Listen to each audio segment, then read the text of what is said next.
quick presentation here, then Senator Ernst will follow, and I just want to compliment her for all the effort she has made to stand by Ukraine and make sure that this war ends in a way that's honorably and just, and we can stop the killing, but do it in a way that we don't have future wars because we made a mistake here.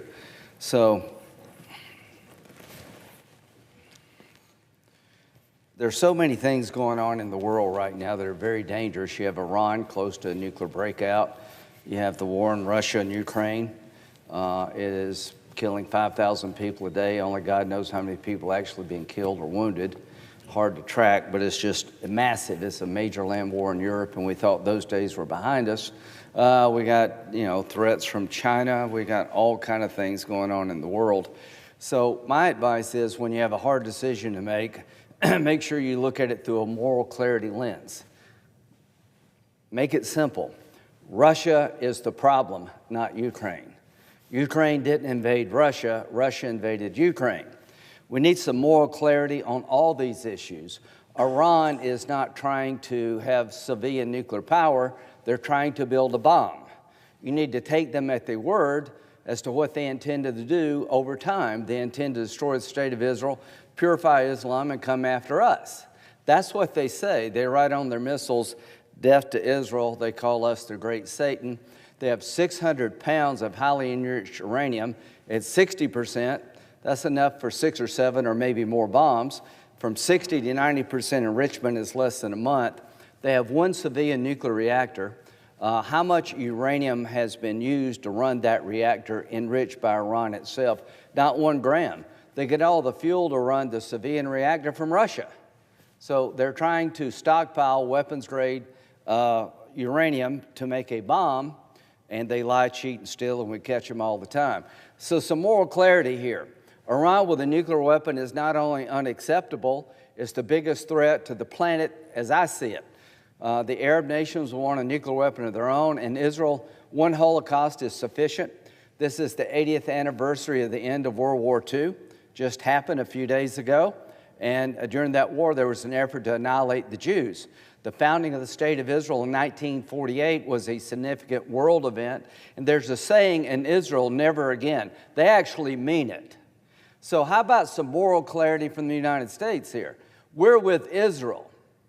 If Israel has to use military force to destroy or degrade the nuclear capability of Iran, we should be with them. I am glad we're trying to find a peaceful solution to the Iranian problem. If you can get Iran to dismantle their nuclear program, then that gets us to where I want to go, but they have to dismantle. Right now, there's discussions between Russia, Ukraine, and the United States and Europe about how to end this war. Putin, in my view, is playing us all. President Trump called for a 30-day ceasefire. Ukraine said yes. Russia said no. President Trump urged Zelensky and Putin to go to Istanbul, I was over there, and meet to have direct talks. Zelensky went, Putin didn't. So there was a call a couple of days ago between President Trump and Putin. The Russians now are supposed to submit a term sheet about what it takes to get a ceasefire. That's supposed to happen in a few days. They're talking about going to the Vatican and having direct negotiations. I'm all for all of that, but I don't know about how I think most people feel like I do. We've given Russia plenty of opportunity to find an honorable and just end to this war. They are not interested, and they're not going to change until we up the ante. So we need moral clarity here. Putin is dragging this out.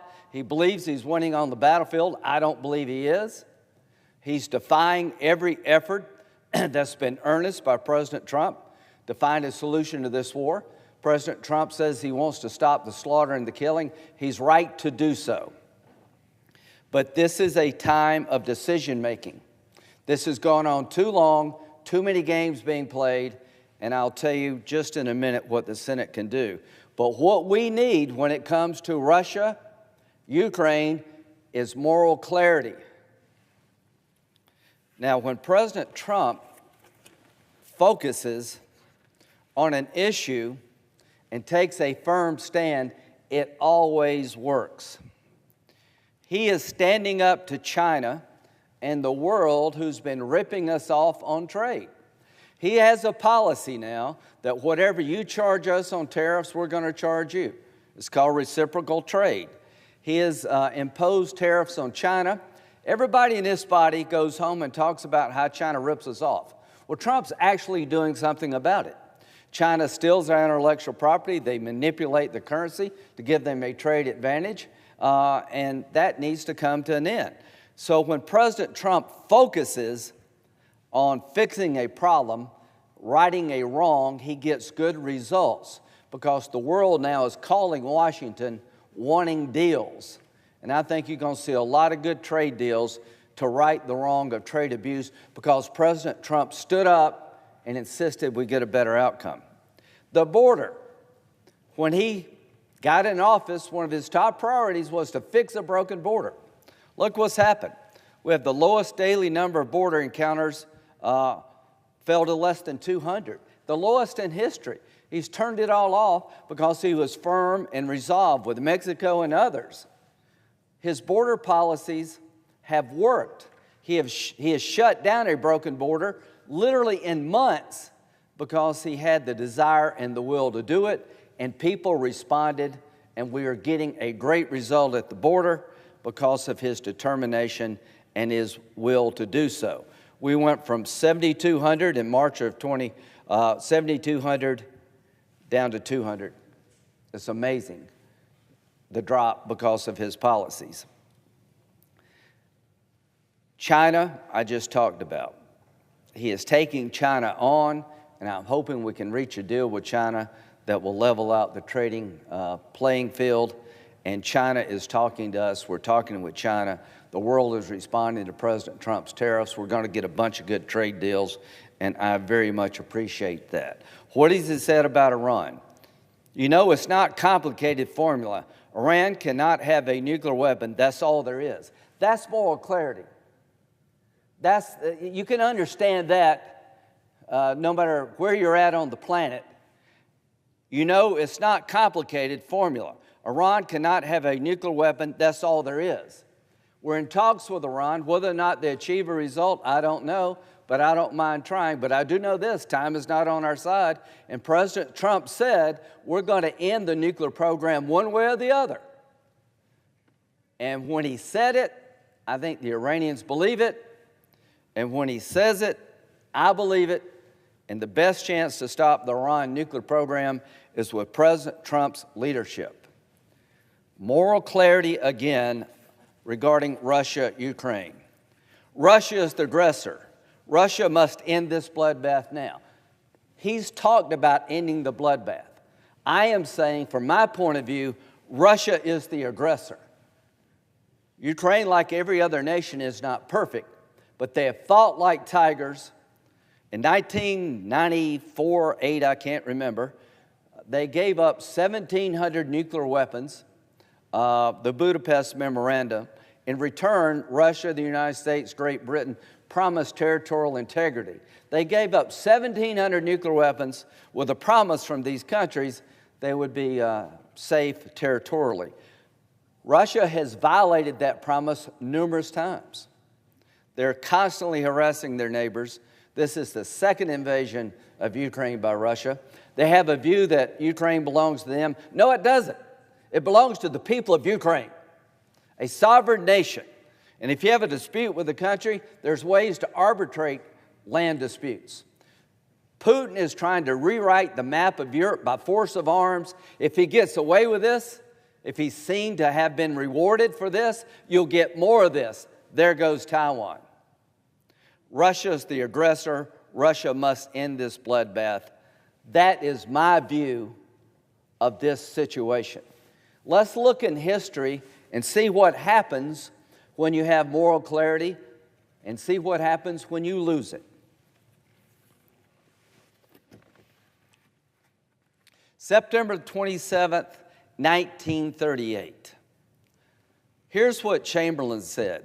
How horrible, fantastic, incredible it is that we should be digging trenches and trying on gas masks here, because of a quarrel in a faraway country between people of whom we know nothing. That was his view of what Hitler was doing. Why do we care? We don't know these people. We don't speak their language. Not exactly moral clarity in the face of Nazi oppression. However much we may be sympathized with a small nation confronted by a big and powerful neighbor, we cannot in all circumstances undertake to involve the whole British Empire in a war simply on her account. Well, we know what that small country was. Well, it led to the slaughter of 50 million people. It enticed Hitler to keep going.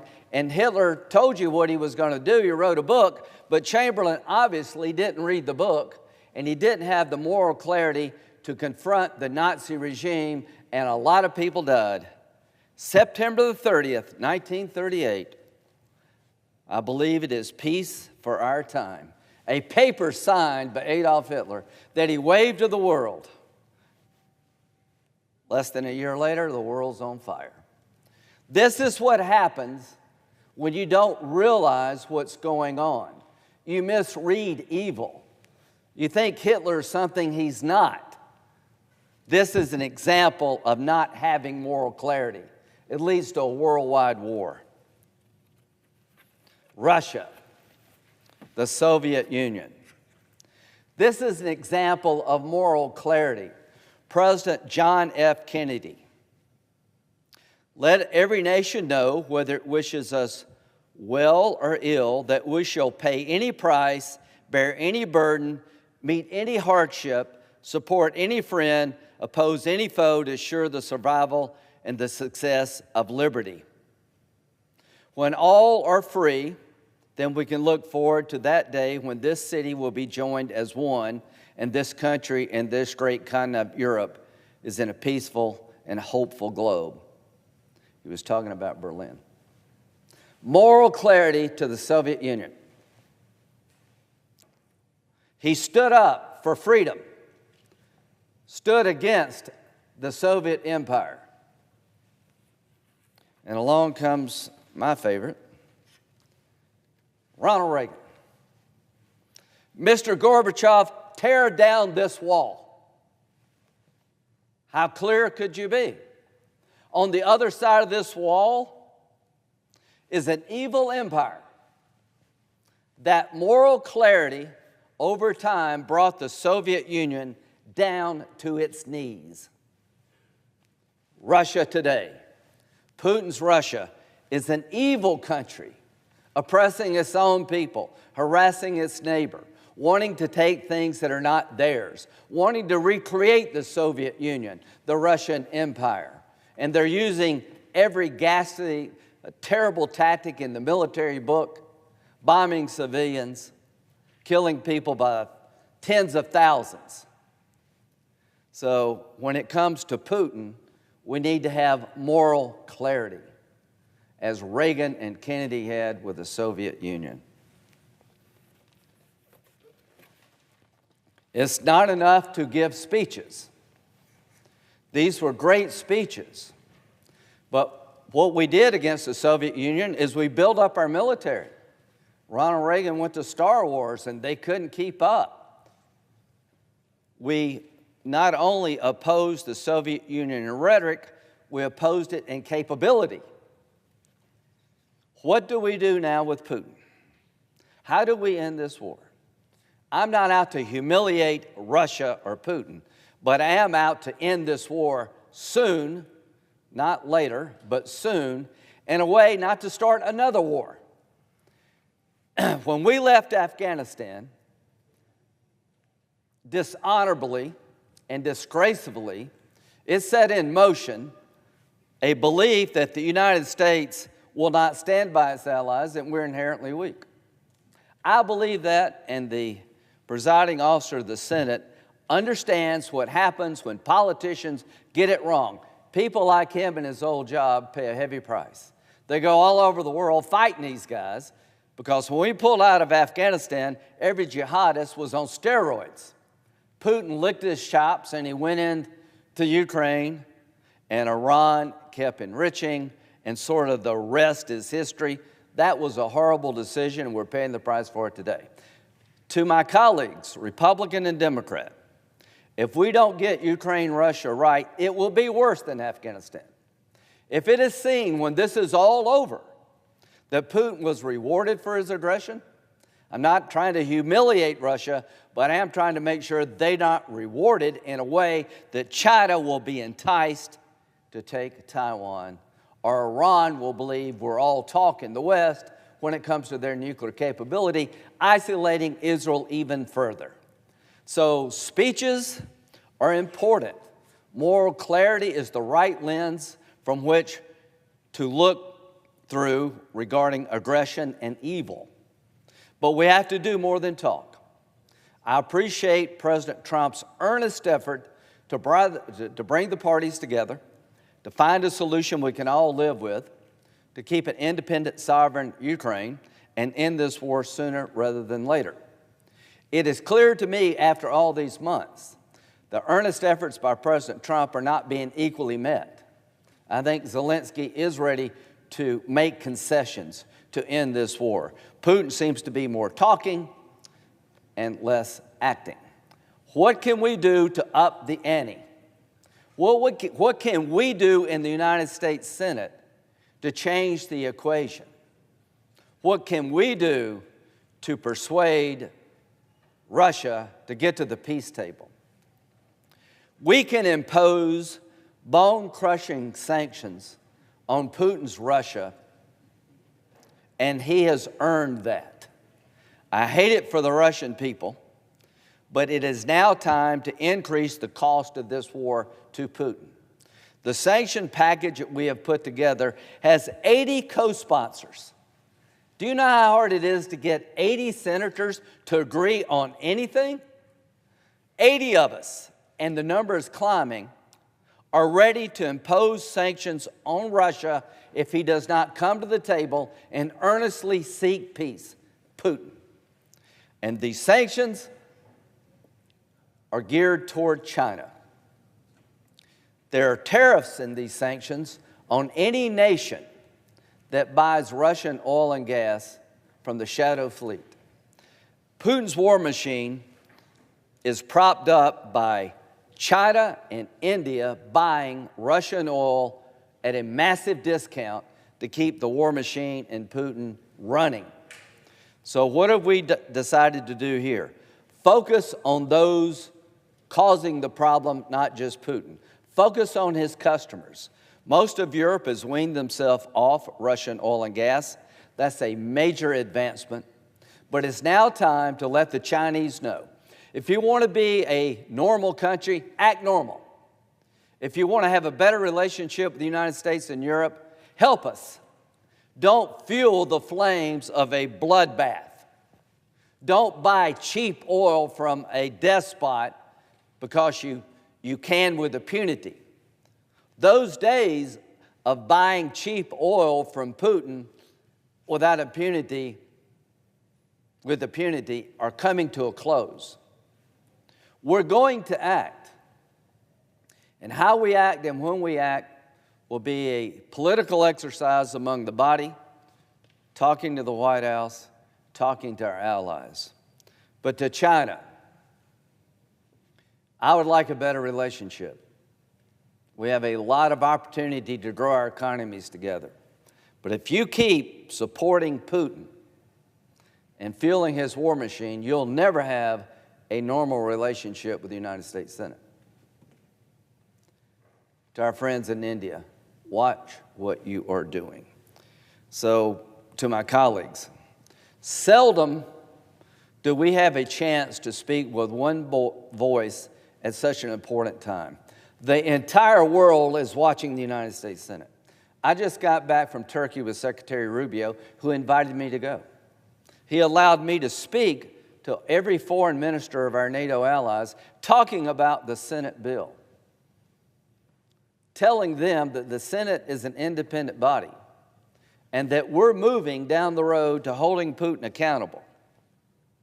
The world is watching the Senate in a way I haven't seen since I've been here. We have a chance, my colleagues, to help end this war. We have a chance to push Putin to the table. And if we fail as a world, not only does this war continue, but we're going to start new wars. I've never been more proud of this body than I am right now.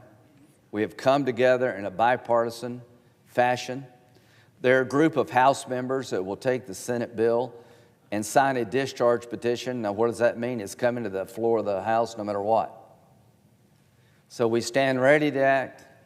I'm going to talk to the majority leader, talk to all of my colleagues who have a say in how this bill moves forward, and I'm going to urge them to get ready to act. We have sat on the sidelines too long. We watched too many people get slaughtered by Putin. We put sanctions on, but they haven't worked the way they should. What we're doing in the Senate is a game changer. It will affect China, who's the biggest provides the most fuel to Putin's war machine, in a dramatic fashion. And to China, I don't want to do that. I will if I have to. I want you to help us in this war. I'm not looking to punish or destroy your economy or hurt our economy. I'm looking to get a result here. But I'll end where I started. If we have to, we will. President Kennedy said, "We'll pay any price and bear any burden." He was right. President Reagan said, "Tear down this wall, end this evil empire." Sometimes freedom comes at a heavy price. The Ukrainians are paying that price, and I am so proud of them. They're fighting like tigers, and they're dying by the thousands. And they're not going to quit no matter what we do, nor should they. So this is a moment of reckoning. This is a moment that matters. All of us got to the Senate, and it's not an easy path to take to get elected to this body. But now you're here, and you have a chance, my colleagues, to make a real difference, to make this world safer and more peaceful. Let's not shirk the responsibility history has placed upon us. This is a historical moment. Let's rise to the occasion like those before us. Let's have moral clarity when it comes to Putin. Let's do more than talk. Let's act. I will yield to Senator Ernst, who has been a champion for getting a good outcome for Ukraine and the world, and I very much appreciate all you've done in this cause.